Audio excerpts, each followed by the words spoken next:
Hai guys, perkenalkan nama saya Mariana Angelika Barikaburin, NIM 22101147. Saya Sri Kasnia Basri, NIM 2022-10142.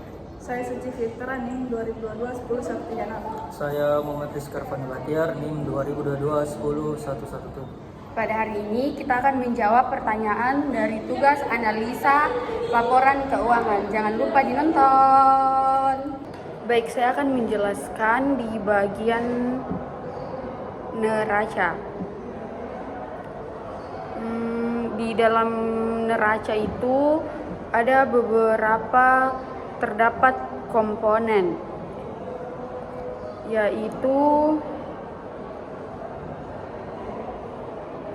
ada aset lancar yang terdiri dari kas, piutang usaha, dan persediaan, dengan aset tidak lancar yang terdapat aset tetap.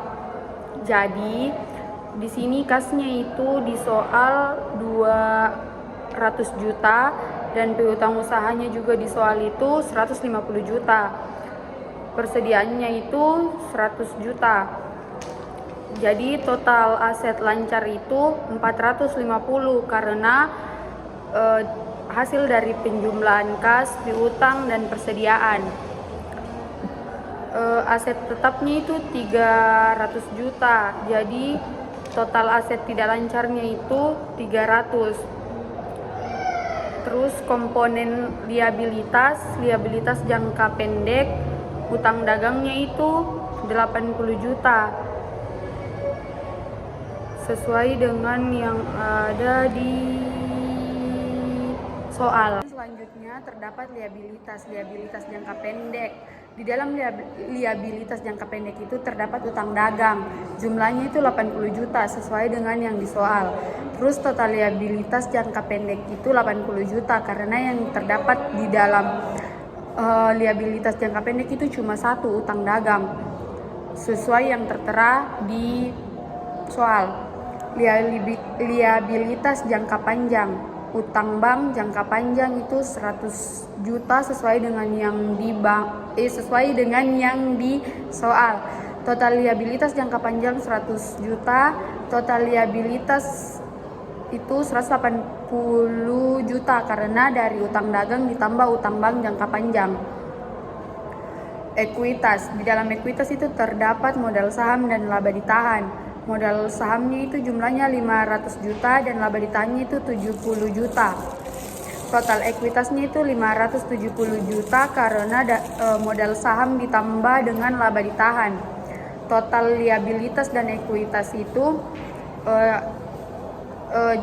750 juta karena total liabilitas ditambah dengan ekuitas. Jadi 180 juta ditambah 570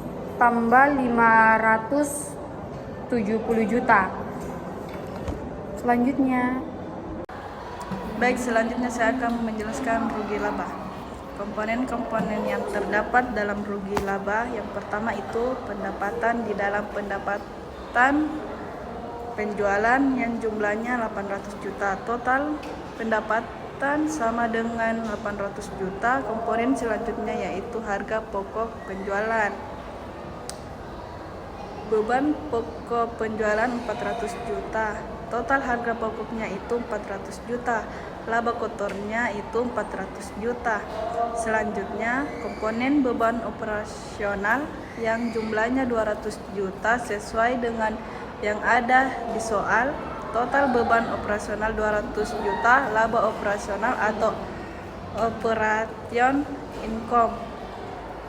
Pendapatan atau beban lainnya yaitu terdapat beban bunga 20 juta sesuai dengan yang di soal.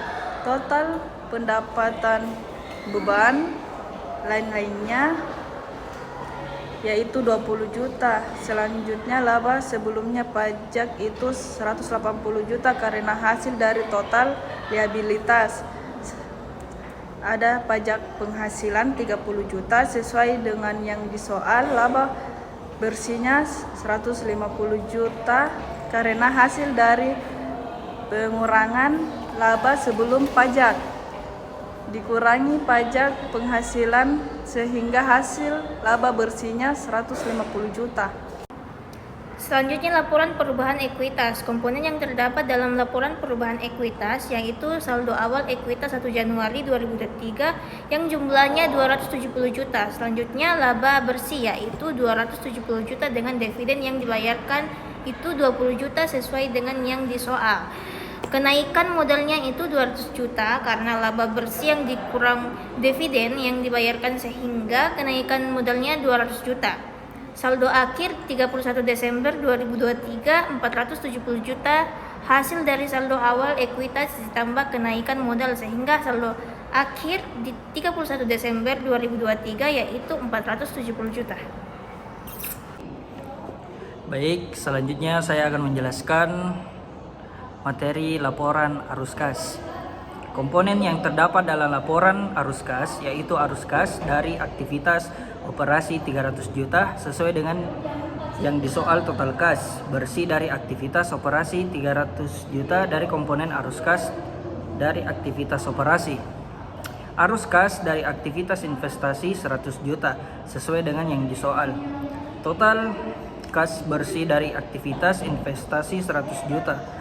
Dari komponen arus kas dari aktivitas investasi. Arus kas dari aktivitas perdanaan 50 juta sesuai dengan yang disoal. Total kas bersih dari aktivitas perdanaan 50 juta dari komponen arus kas dari aktivitas perdanaan. Kenaikan dalam kurung penurunan kas bersih 250 juta hasil dari total kas bersih dari aktivitas operasi 300 juta dikurang total kas bersih dari aktivitas investasi 100 juta. Hasilnya 200 juta. Kemudian ditambah dengan total kas bersih dari aktivitas pendanaan 50 juta. Hasilnya 250 juta. Saldo kas awal periode 200 juta dilihat pada laporan neraca komponen aset lancar yaitu kas 200 juta. Hasil dari saldo kas akhir periode 450 juta. Didapat dari kenaikan dalam kurung penurunan kas bersih 250 juta ditambah dengan saldo kas awal periode 200 juta. Terima kasih. Dari penjelasan kelompok kami kurang dan lebihnya mohon dimaafkan. Jangan lupa di like. Dadah.